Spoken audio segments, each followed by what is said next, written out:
أهلا وسهلا بالجميع. اليوم رايحة نكمل الجزء الثالث من قصة ماريا وفؤاد، واللي يلحق لهنا ما عليه غير يشترك في القناة ويدير جيم وكومنتار ويتبع معايا.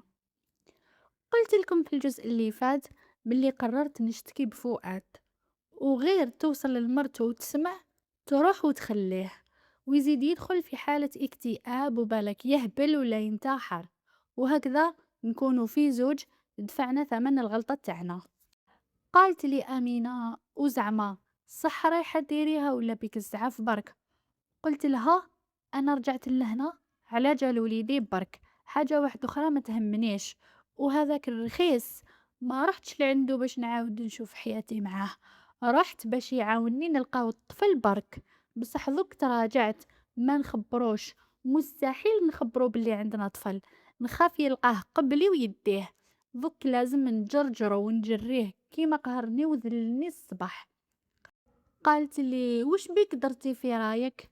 هذاك النهار خرجتي من عندي وانتي مصممة باللي ما تشتكيش. قلت لها اليوم راني حاملة في قلبي حقد وكره، حاسة روحي شيطان، لو كان نقدر نقتلو ما نترددش حتى دقيقة. وكيما قلتي لي نرفع عليه قضية اغتصاب، ماشي قضية وصايي، ومستعدة نكذب ونزور الحقيقة، المهم نشوفه مسجون وهو بهذيك الحالة عاجز، ولو كان نزيد نقدر حتى في الحبس ونتالبه. قالت لي بصح فؤاد علاش كانت ردة الفعل تاعو معك هكذاك؟ قلت لها ما عرفتيش، باينه كي غدرني وراح عاش حياته كلي ما صرا والو، ربي سبحانه سمع للدعاء تاعي وخرجت فيه الدعوة، وهو اكيد راه عرفها بينه وبين روحه انه هذيك دعوتي وباللي انا سبابه، على بيها كرهني وحقد عليا. حتى صاحبه قال لي وجه الشر كيما يقول فؤاد. قالت لي وزعما ما حوسش عليك بعد اللي صرا بينكم؟ قلت لها لو كان عينو يحوس عليا يلقاني بكل سهولة، كان يقول لي نعرف ولايتك مليح، وما نقولو دار حادث وندم وحب يحوس عليا وما عرفش، كان يكلف صاحبو رمزي ياك هو ذراعو اليمين وما يتفارقوش كامل، حتى في الخدمة ويخدمو كيف كيف، وبئر أسرار لبعضهم. قالت لي بصح طولتي باش فطنتي لروحك، عامين والزيادة مدة طويلة. قلت لها عامين وزيدي لهم 9 شهور تاع الحمل، قد ما نحكي ما نقدرش نوصف لك كيفاش جازو عليا هاد العامين و9 شهور، ولو كان نقول لك واش خلاني نرجع ما تصدقيش. واحد النهار رحت مع مرت خويا عند الطبيبة، لقيت مرا للتم ومعاها طفل صغير فوتوكوبي تاعي، لدرجة الفرملية غلطت فيه وحسبته وليدي، شعره مارو ورطب، طايح على وجهه كيفي، عينيه مارو ومدورين كيما انا، خدود وفمه ولحيته كل شي تقول انا وهو توام، وعنده ليجاست والنظرات تاع فؤاد، وانا حسيت به واحساسي ما يخيبنيش. ولو كان نزيد لك حاجه، الطفل اللي ديما نحلم به هو نفسه هذاك الطفل، قولي مهبوله ولا تتخايل، بصح والله العظيم غير هو نفسه، والدقيقه اللي رفدته وشميت ريحته تبدلت حياتي ونظرتي، مستعده ندفع عمري باش نعاود نشوفه. تخيلي قعد يضحك معايا ويعطي لي في الحلوه. قالت لي امينه والمرة اللي كانت معاه شفيتي عليها؟ قلت لها اكيد، محال يروح هذاك النهار من بالي، بصح راني متأكدة باللي ماهيش هي ماماه، خاطر هو كان راقد وكيف طن ما قبلهاش وما بغاش يسكت كاع، حتى خرجاتو لباباه، يعني ما تبانش علاقة ام ووليدها والله اعلم. اصلا كي كانت تهدر على الحمل تاعها كانت تهدر على اساس اول مرة تحمل، وقالت راني نساعف في روحي، وكي عيطت لها الفرملية كانت مسجلتها هي ومعاها مرا واحدة أخرى، وهذيك اللي كانت معاها ما بانتش، شي وين راحت وطولت ما جاتش، وكانت ديجا فاتت عند الطبيبة قبل ما تختفي، والطفل كي ناض نورمالمون ناض يبكي عليها، واللي كانت معانا عيات معاه ما بغاش يسكت لها، نورمالمون اللي راحت هي ماما ولا هي اللي مربياته. قالت لي أمينة بصح الطفل مديتيه لهنا في هذه الولاية. قلت لها وين راه المشكل؟ بالك داوه لتما ولا رحلو ولا ممكن جاو برك زيارة ولا جاو لعند هذيك الطبيبة، باسكو هذيك الطبيبة معروفة باللي مليحة، وخاصة اللي طولوا ما يرفدوش بالحمل، كامل يجوا لعندها من كل الولايات، حتى من ولايتكم هذه. قالت لي أمينة معليش، ودوك نوضي تعشاي وصلي، وغدوة إن شاء الله نشوفو كيفاش نديرو. قلت لها والله ما راني قادرة نتحرك خطوة، راني باغية نعاود نرقد، إذا جاني الرقاد وغدوة إن شاء الله نقرر واش ندير. قالت لي إن شاء الله. قلت لها أمينة، حكيتي لخوك على الحكاية تاعي؟ قالت لي لا لا، ياك قلتي لي ما تحكي لحتى واحد المرة اللي فاتت. قلت لها هذاك النهار، بصح ذوك ياك بدلت رايي، إذا تقدري احكي له قولي له باش يعاونني، بصح قولي له إذا تضمن لها إنه الشكاية تبقى سرية وما توصلش لدارنا تعيشي، قولي له كيما هاك، إذا فيها حضور الأولياء غير ما كان له. قالت لي صحة، دوك نستناه كي يجي نحكي له، بصح واش نقول له، الحقيقة كاملة ولا قضية اغتصاب؟ قلت لها قولي له الحقيقة وسقسيه إذا نقدر نديرها قضية اغتصاب. ضحكت وقالت لي والله غير صعيبة عليا، ما رانيش مستوعبة وما رانيش موالفة نهضر مع خويا في هذا لي سوجي، حتى مالغري صغير عليا بصح نحشم منه. قلت لها أمينة، إذا ما تقدريش صايي خلي وأنا نروح نشتكي وحدي. قالت لي نقول لك حاجة، واش رايك تكتبي له القضية في ورقة وأنا نعطيها له؟ قلت لها فكرة مليحة، أصلا باش نكتبها براحتي، خاطر لو كان نواجهه نحشم ونص الحكاية تروح. راحت جابت لي ورقة وستيلو، وأنا بديت نكتب من أول نهار عرفت فيه فؤاد إلى غاية اليوم، كيفاش حاوزني وبهدلني وعطيتها لها. راحت نداتها حطتها مع العشاء تاعو وجات رقدت معايا. الصباح كي نضنا سمعت أمينة وخوها يهضروا بصح شوية بالعياط، من بعد خرج خوها وضرب الباب بالقوة. رحت لعندها قلت لها صباح الخير أمينة، واش غير الخير وش بيكم؟ إن شاء الله ما نكونش أنا السبة، وقيلا درت لك مشكل معاه. قالت لي لو كان نقول لك يا ماريا، خويا عزيز قال لي بلي أنا كنت ناوي نبعثك تخطبيها لي، وأتاري هي خاربتها. قلت لها قالها لك بهذه الكلمة؟ قالت لي إيه. قلت لها شفتي نظرة الناس ليا كيفاش ولات؟ ما نلومهمش، من حقه يهدر هك. المهم قولي لي، قبل لي يعاوني ولا لا لا؟ يعني في القضية تاع الشكاية واش قالك؟ قالت لي قالك ذوك نشوف، وخرج يعيط ويقول هذاك الكلب الرخيص نجيبه من السما ولا من الارض وحسابه معايا واعر. قلت لها تعيشي، قولي له بلا مشاكل، خاطرش راني خايفة يتهور، حتى هذاك الرخيص ما راهوش ساهل، وراني خايفة على عزيز كاش ما يدير ونكون انا السبة. قالت لي ما تخافيش عليه، هذه خدمته ويعرف لها، وقلت لك هو ما يبغيش الظلم. قال لي حتى وهي غلطة، بصح هو ثاني غلط ولازم يتحاسب. قلت لها ياك قلتي له يخليها سرية وأنا برك اللي نحضر، ياك قرا واش كتبت له؟ قالت لي إيه، قال لي من ناحية سرية ما كان حتى مشكل، والعنوان راني ندير لها تاع دارنا. قلت لها ربي يحفظك ويحفظه ويعطيه ما يتمنى إن شاء الله. بدينا في الإجراءات، وأنا رحت لدارنا جبت كامل الوثائق الشخصية تاعي اللي نحتاجهم، ورجعت ودرت شهادات عند الطبيبة، وكنت أغلبية الوقت عند آمينة في هذيك الفترة، وكان خوها يقول لها وش من الورق اللي يحتاجهم وأنا نعطيهم له. وخطرات كنت نهدر معاه أنا شخصيا، حسيته كان كارهني كي يكون يهدر معايا، شغل يبان كارهني، ما يشوفش كامل في وجهي ويهدر برسمية. وأنا كنت نكره كي نكون نهدر معاه، نحس روحي راني واقفة على الشوك، تكفي العزيز بكلش وأنا غير نتبع وصايي.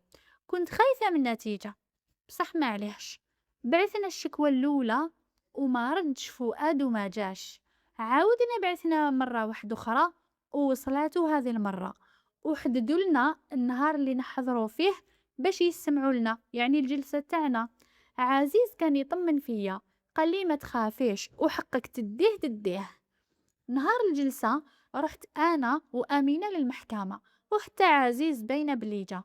نهارها أمينة أصرت عليا باش نسقم روحي وندير مكياج ونلبس باش نبين له بلي راني عايشة خير منه. ما قبلتش، بصح بقات مورايا حتى لقيت روحي لابسة ومتأنقة ودايرة المكياج. رحنا قعدنا نستناو في دالتنا حتى عيطولنا.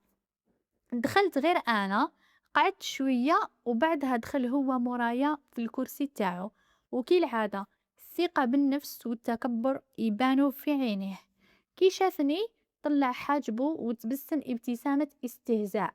بدا القاضي يسقسي فينا، بدا بيا أنا، يقرأ واش اسمك، واش لقبي، تاريخ الميلاد، المدعية على فلان كذا في قضية اغتصاب تعود لليوم كذا. المهم، ومن بعد دخل في الموضوع وقال لي تفضلي بنتي ضك تقدري تحكي بلا خوف وبلا حشمة. كي قال قضية اغتصاب فؤاد ترتق بالضحك. شاف معاه القاضي بصح فؤاد كمل يضحك. بدا يسقسي القاضي فيا وأنا نجاوب. قال لي باللي تعرضتي للاغتصاب وهكذا، وقتاش صرات، وشحال كان في عمرك في وقتها، اسكو كنتي قاصر ولا لا، وعلاش قعدتي لهذا الوقت باش شتكيتي. انا قلت له ايه، هذا كان يتحرش بيا ومن بعد هددني وداني واغتصبني. وهذاك فؤاد كان شابع ضحك. كي كمل معايا القاضي دار لعندو كيف جبت لي استمارة ويقرا فلان المدعى عليه بتهمة اغتصاب في التاريخ الفلاني وكذا وكذا. بعد بدا يسقسي فيه كيفاش تعرف عليا. كان يجاوب بوقاحة. قال له ما نشفاش اكزاكت كيفاش تعرفت بيها، باسكو كنت متعرف على بزاف بنات. والصدمة الكبيرة كي قال له ايه، كلامها كامل صحيح. وجابها الشيطان الله ينعلو وراني مستعد لأي مبلغ تطلبو كتعويض. على بالي واش ديت لها ما يتعوضش، بصح هي بالك عندها رأي واحد اخر، بالك كاين مبلغ يعوض لها. كمل معانا القاضي وخرجنا وحددوا تاريخ النطق بالحكم. انا كنت دايره في الشكوى باش يتسجن، يعني طلبت باللي يدخل للحبس. بصح في الحكم حكم القاضي علينا باش يتزوج بيا ويعقد عليا عقد شرعي. انا تصدمت من الحكم، ما كنتش حابه هذا الحكم. المشكله انه فؤاد وافق بكل سهوله وقال باللي راني مستعد نصحح الغلطه تاعي ونعقد عليها في اقرب وقت. شفت مع عزيز حتى هو ما عجبوش الحال. قلت للقاضي بصح انا ما رانيش حابه هكذا، راني حبته يدخل للحبس. قال لي القاضي هذا هو الحل الامثل وعندك الحريه التامه في الرفض. قلت له اكيد نرفض. وخرجنا تلاقينا بفؤاد في الكولوار. قال له عزيز على شكون تعقد، هذه راهي خطيبتي. ما شافش قاع فيه، شاف معايا انا. قال لي تبطلي الخطبه ومن اليوم رايحة ترجعي مرتي وتحت رجليا. قلت له في منامك، إذا أنا ندي واحد معوق وعاجز ورخيص كيما انت. كنت نهدر من الحقد، ماشي من طبعين عاير بالعجز. قال لي داركم على بالهم بالحكاية اللي صارت لك وعلى بالهم بالشكوى هذه ولا لا. تلفت لي وخفت يفضحني، بصح قلت له طرت فيه قلت له أكيد على بالهم. قال لي بصح علاش ما راني نشوف حتى واحد منهم هنا. قلت له هاوليك خطيبي يكفي ويوفي. ضحك قال لي خطيبك ماله. المهم دوك نعطيك زوج خيارات وانتي حرة، يا اما توافقي على القرار تاع القاضي وتكوني خدامة تحت الرجلية باسكو الانسان العاجز والمعاق كيما قلتي يخدموه، ولا رفضتي انتي حرة. بصح لازم قبل نشاورو كبار العيلة ونروحو لباباك وخاوتك ونصحو الغلطة، ما جاياش تفوت هاك. حتى وراني زعفان منهم، كيفاش يشتكوا بيا لو كان حليناها بيناتنا. قلت له شفت المرخص في حياتي بصح كيفك ما شفتش. قال لي مازال ما شفتي والو. وجبد التليفون تاعو وبدا يحوس ويقول إيه وين راه نيميرو تاع الحاج، زعما على بابا. وقال نسقسيه نعيط له نشوفوا علاش ما حضرش في الجلسه تاع بنته، ولا زعما يكون ما على بالوش. خطفت له التليفون من يده وزربت كوبيت وقلت له هذا ماشي النيميرو نتاع بابا، راك تكذب اصلا، انت وين تعرف بابا ومنين جبت النيميرو تاعو. قال لي ماشي النيميرو تاع باباك، زيدي شوفي مليح فيه وعيطي له انتي وسمعي صوته. قلت له: واش دخلك انت في بابا ودارنا يعرفوا ولا ما يعرفوش؟ قال لي: مشقيتني مضيعت لي وقتي ورافع عليا قضيه بالكذب وما عنده ما دخلني. وبدا يضحك.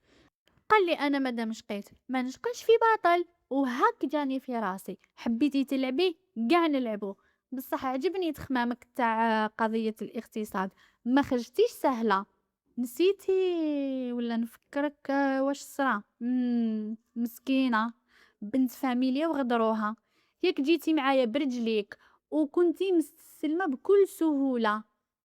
وبدا يضحك. من بعد قال لي: لا يكون خطيبك مأمن قضية الاغتصاب، على بها تعاطف معك وحب يسترك. عامين مور الاغتصاب واش كنتي ديري فيهم؟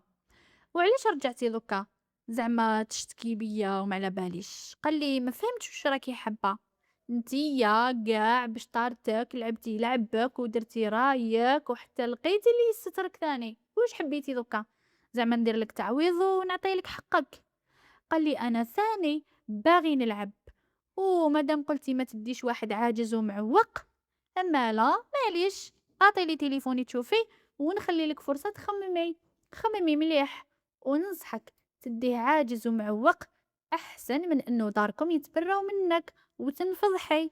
حتى خطيبك نظن راه مأمن حكاية الاغتصاب، على بيها قبل بيك، ما على بالوش هذيك الليلة شحال كنتي فيها رومانسية وحنينة. طرت فيه قلت له: انت رخيص، حسبتك راجل ورحت معاك، ما درتش في بالي بلي كنت مع واحد ما يعرفش ربي. انا كنت صغيره ونيه وحبيتك من قلبي ووثقت فيك، وما درتش في بالي بلي تخرج لي هذا الخرجه.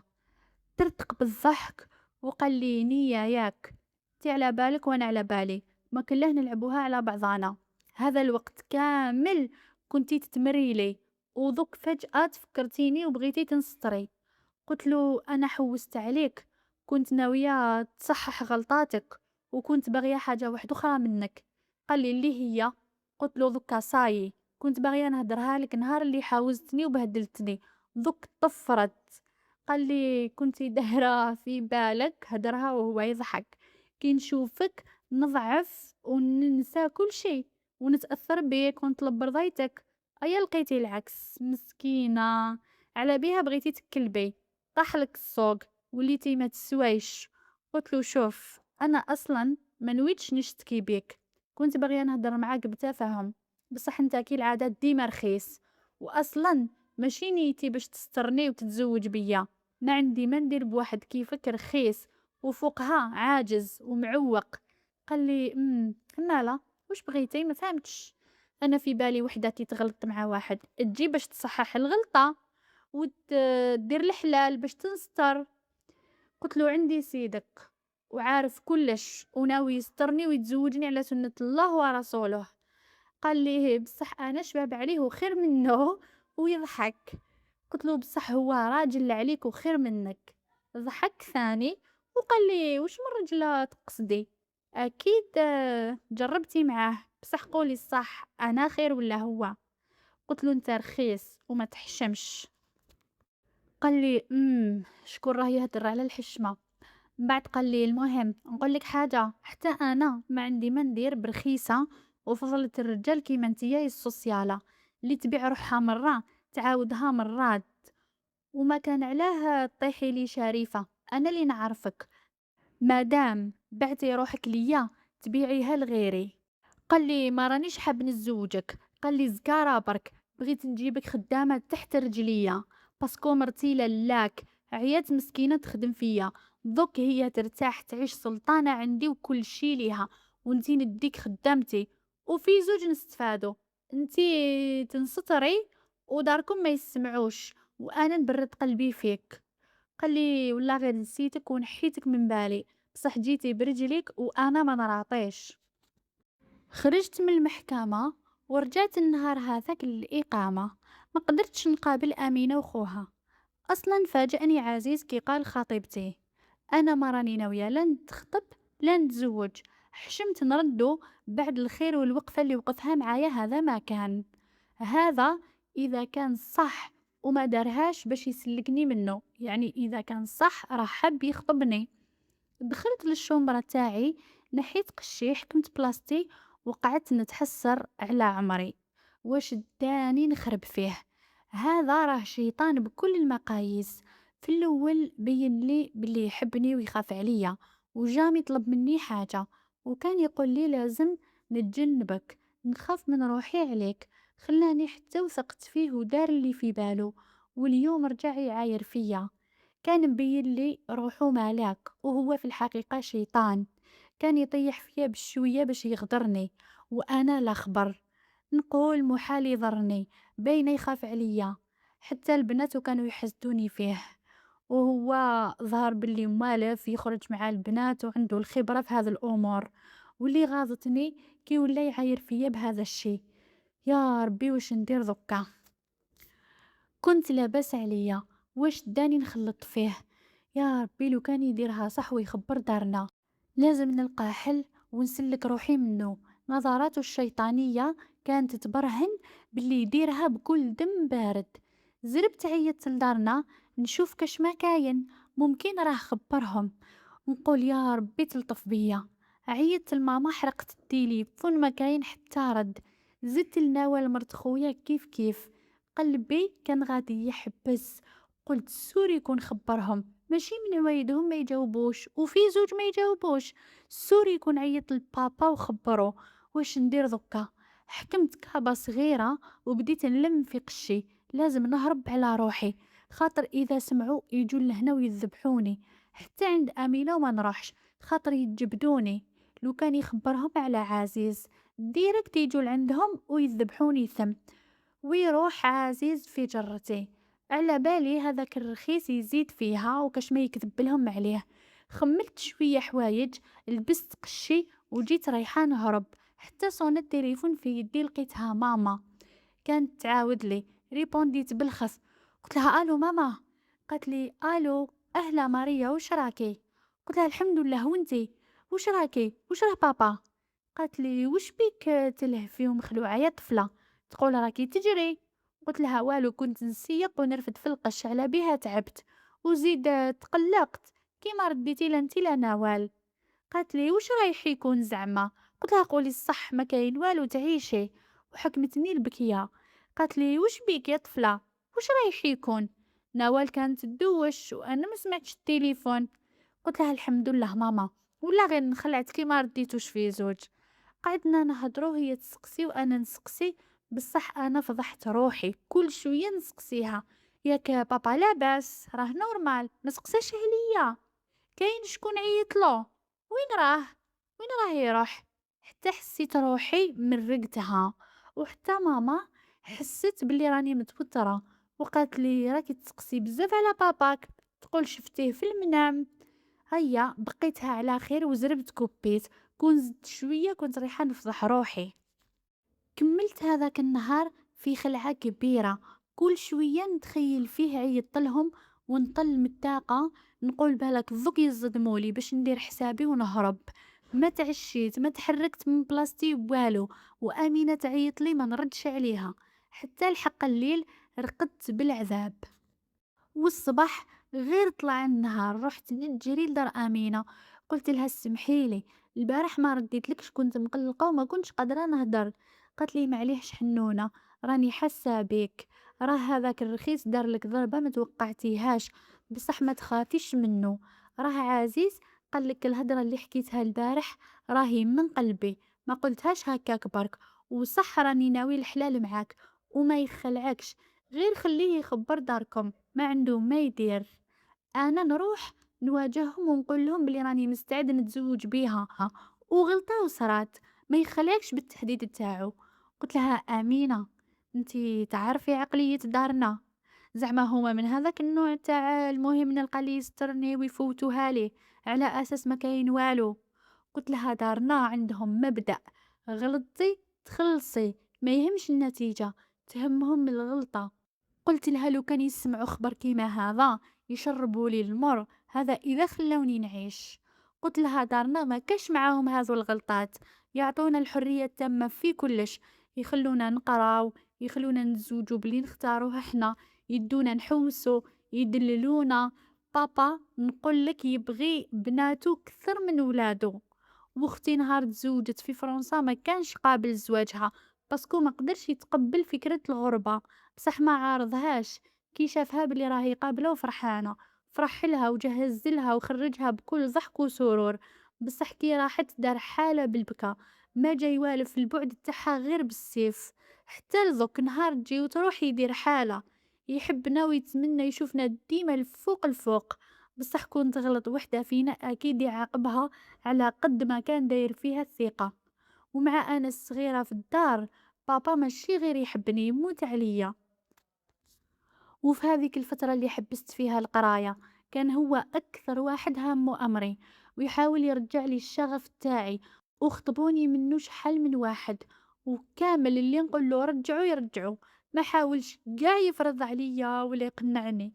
ما عندي حتى حل اختي امينه. اذا هذاك الرخيص بقى مصمم في رايو، ما عندي حتى حل من غير نقبل هذا الحل على الأقل حتى نلقى وليدي، ومن بعد نطلب منه الطلاق ولا نهرب. ثم أصلا ما يهمني حتى حاجة. قالت لي خبريها على وليدك بالك يحن عليك ويخليك في حالك. قلت لها من نيتك أمينة؟ شفتي كيفاش حاقد عليا وقلبه معمر من جهتي؟ لو كان نقول له على الطفل يلقاه ويحرق لي قلبي والله ما نزيد نشوفه. هدرنا شوية، من بعد قلت لها قولي العزيز يعطيه الصحة، وربي لاقيه مع بنت الحلال، أنا ما نوالموش وما رانيش قابلة. عييت تقنع فيا ووالو، قلت لها مستحيل نغامر بروحي وبوليدي وبعزيز. وقلت لها تسمح لي ما نقدرش نزيد نجي لعندهم باش ما نزيدش الهضره على روحي. بعدها رحت لدارنا، قعدت سمانة في الدار. كنت كل يوم نخاف يجي بابا كاش ما سامع هضره، بصح غير يدخل يضحك وفرحان نرتاح. واليوم كنا الجمعة، مور صلاة الظهر دخل بابا، عيط لماما، ماشي من عوايدهم يهدروا هك بالتخبية. قعدت شادة قلبي وعييت نتصنت، ما سمعت والو. ياك في اللحظة الحاسمة الحواس كامل يضعفوا. قلت سور راه سمع، خلي نهرب على روحي. وانا نخمم في الهربة، خرجت ماما عيطت لي ماريا. قلت سور تهردت عليا، رحت ليها نرجف. قالت لي وش بيك يا طفلة؟ قلت لها والو، خلعتيني كي عيطتي. قالت لي انتي راني شاكة فيك، بيك حاجة. قلت لها وش احتجتي؟ قالت لي باباك راه جاه خطاب، وراه قال لي باش نقولك، حتى وراه على بالو بلي ما راكيش رايحه تقبليه. وانا نهضر معاها دخلني ميساج كان مكتوب فيه راني هدرت مع باباك وقلت له يرد لي الخبر في اسرع وقت، وراني مازالني هنا يعني في ولايتنا، وما حبيتش نجي نخطب وانتي ماشي في الدار باش ما تلقاش الفرصة تهربي. راني هنا نسمع كلمة لا لا ولا ما نقبلش، دوك نخبرو بالحكاية تاعي انا وانتي، ونزيد له حكايتك وانتي وهذاك اللي ناوي يخطبك. قال لي هذاك اللي عامين وانتي معاه عايشين في الحرام. والخلعة كانت كي بعث لي الفوطو تاعي بالجلباب والستار، وانا نطبطب في دار عزيز مع التاريخ اللي تصورت فيه الفوطو، وفوطو واحد اخرى جديدة وانا عند بابهم. بقيت هكذاك مصدومة حتى قالت لي ماما واش ماريا واش قلتي فيها؟ راه باباك قال لي نحتاج الجواب ذوك باسكو الطفل ما حبش يروح، قال له نستناك راني مزروب ورجع لي الخبر. وما راهش منا، راه يسكن بعيد وحاب يدي جوابو ذوك. ونزيد لك الحاجة، الطفل مقعد ومتزوج. طاحت لي الدمعة وقلت لها ايه ماما نقبل. قالت لي ماما وش بيك هبلتي؟ قلت لك متزوج وزيد مقعد، خليتي كاع الرجال اللي خطبوك وريحة تقبلي بهذا؟ علاش راكي سايبة ولا منواله ولا برتي حتى تقبلي بزواج كيما هذا؟ راكي مازالكي صغيرة، اللي قدك مازال يلعبوا مولات 21 سنة. وش وصلك لهنا؟ راه ألف واحد كامل مكمل يتمناك، وراه فلان حابك وفلان حابك. وبدات تسمي لي في اللي خطبوني. قالت لي على بيها حالتك ما راهيش تعجب وراكي غير غايسة ومخلوعة وحدك. قلت لها ماما هذه ماشي هضرة، من وقتاش حنا نحقرو بالعين؟ وديجا هو كان لاباس بيه، نديرو يا سيدي تزوجتو من بعد صرالو هك، ثاني نخليه. وانا نعرفو ملي كان لاباس بيه، ماشي كي تقدرت عليه نسمح فيه. هاك نكون نكارت العشرة وماشي بنت أصل. قالت لي لا لا، بنت أصل الله يبارك، وجاية تخبري فيا زعما بلي كنتي معاه. قلت لها ماشي قصدي هكا، قلت لك من قبل ما تتقدر عليه ويرجع مقعد، بعث لي ختو وانا كنت قابله به. قالت لي والزواج ثاني تقدرت عليه باش تزوج؟ هنا حصلت واش نجاوب. من بعد جاتني فكرة، قلت لها ماما هو عنده بزاف من اللي رجع في هذه الحالة، وكي عاود بعث لي ورديته كنت حاسة بلي ما تقبلوش على بيها رديته. اي تزوج باسكو كان محتاج مرأة. وكي رجعت نقرا رجعت تلاقيت بيه وعاود لي نفس الهضرة، وحاولني بزاف كل يوم عندي. لو كان يسمعني وش راني نقول يموت بالصدمة. أيا غاضني، وحتى أنا نحبه. كنت نردو غير كي كنت خايفة منكم باللي ما تقبلوش بيه، بصح هو إنسان لاباس بيه وعنده أمل في الشفاء. حكاية عملية ولا زوج ويرجع لاباس عليه. كي كنت نقنع في ماما دخلني ميساج واحد اخر، قال لي واش رديتي الجواب ولا نهدر؟ وش كاين راكم طولتوا عليا. رديت له على الميساج تاعو، قلت له صبر نقنع ماما راهي رافضه. رجع لي قال لي ما نخافش عليك، على بالي بلي تقنعيها، باسكو الكذب وتلفاق القصص والتبلعيط خدمتك. عييت مور ماما وهي رافضة، بصح أنا قلت لها نقبل ودابزنا. قالت لي إذا تزوجتي زواج كيما هذا ما تعرفيني ما نعرفك. وبابا الثاني كان رافض. بصح كي لحقاتو الهضرة تاعي بلي راني قابلة بيه، وقنعته ثاني بلي يبرى مع الوقت، قال لي يا بنتي هو راه مصر عليك وخطبك شحال من خطرة، وانا في رايي ماشي هو الانسان المناسب ليك، بصح انت حرة في الاختيار تاعك وربي يهنيك، ما نقدرش نوقف في طريقك. واعطيني جوابك واش نقول له باسكو راه مازال يستنى فيا. قلت له قل له رانا موافقين، وخرجت رحت للشومبرة تاعي غلقت على روحي حتى نسمع في ماما تهدر. خرجت نتصنت. قالت له البابا ما تعطيلوش الموافقة ضك حتى يجو خاوتها. هبلتو كيفاش داير هذا الزواج وكيفاش دايره هذه الخطبة؟ وبابا يقول لها بلي هو راه لاصق وما بغاش يروح، واش ندير؟ قالت له قل له يخلي النيميرو تاعو رانا نرجعوا لك الخبر، زعما بلي خلينا النمرة ونردوا له الخبر ونتشاوروا. قالت له حتى نتشاوروا. رجعت نجري لا شومبر، زربت بعثت له ميساج، قلت له انا راني قابله بصح ماما راهي وقفت لي في الطريق. راني كي قلت لبابا يقول لك بلي رانا موافقين، قالت له ما تعطيش الموافقه حتى نتشاوروا. كتبتها وانا نبكي. غاضتني عمري اللي تحطيت في هذا الموقف تاع نقبل بالسيف عليا. بعثت له الميساج، خفت كي يقراه يقول بابا. ايا رجع لي وقال لي والمطلوب؟ قلت له ما تخبرش بابا بالحكايه. رجع لي زعما قال لي تأمري أمر حبي. المهم جات ماما ليا، سممتني بهدرتها وبدات تحاول تقنعني باش ما نقبلش، حتى بكات مسكينة. غاضوني دموعها.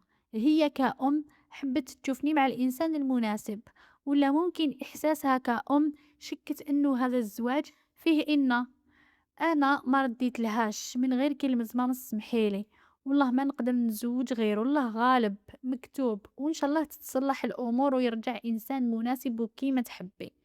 عييت معاها والو بقات رافضة. عيطوا لي خواتاتي كيف كيف، كامل قنعوني باش ما نقبلش، حاسبين الأمور بيدي ما على بالهمش الضغط اللي راني فيه. خاوتي كي جاو داروا حالة من غير خويا واحد اللي وافق، وقال راجل ما يتعيبش نورمال، وزيد قال لكم بلي غادي يتعالج، واذا على الزواج فالتعدد سنة رسول عليه الصلاة والسلام، ومادام الطفلة قابلة ما تقدروش توقفوا لها في طريقها. الزواج يجي برضا الطرفين، حنا رانا غير زيادة. إحنا ما راهش عاجبنا صح وما راناش شايفينه الإنسان المناسب، بصح هي في نظرها راه أحسن إنسان وأنسب شخص. بقات الأمور مزيرة، الأغلبية رافضين وماشي عاجبهم الحال، وخاصة ماما شغل حشمت من هدرة الناس، وحتى لا فامي كي سمعوا استغربوا، قالوا كيفاش ماريا تدي واحد هاك، وخاصة كي متزوج. وهي كانت ضد التعدد وتكره النساء اللي يطيحوا على الرجال المتزوجين. بصح أنا بقيت مصرة ومصممة على القبول، وهذاك الرخيص مهبل. هبلني بلي ميساج والتهديدات. بابا قال نعيط له ونعطيه الموافقة ونتهنى. ناضت ماما قالت قبلوا ما نزيدش دقيقة في هذه الدار. رحت طحت أنا عند رجليها راكعة ونبكي ونحلل فيها. قلت لها تعيشي تقبلي، والله ما نقدر والله. هي تشوكات من حالتي.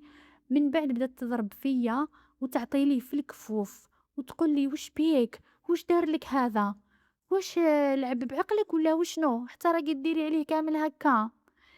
قاع واش حللتها، بصح بقات مصرة في كلامها تاع إذا قبلنا تروح وما ترجعش. بابا اتجل الرد، ما عيطلوش وما قالوش بلي رانا قابلين. وانا صايه هبلت، قتلوني بالضغط. دارنا ضاغطين عليا ما نقبلش، وخاصة ماما مرة تحاولني مرة تعايرني، وهو يضغط عليا باش نردوله في اسرع وقت ولا يهدر كلش. هبلت بالتخمام والحيرة.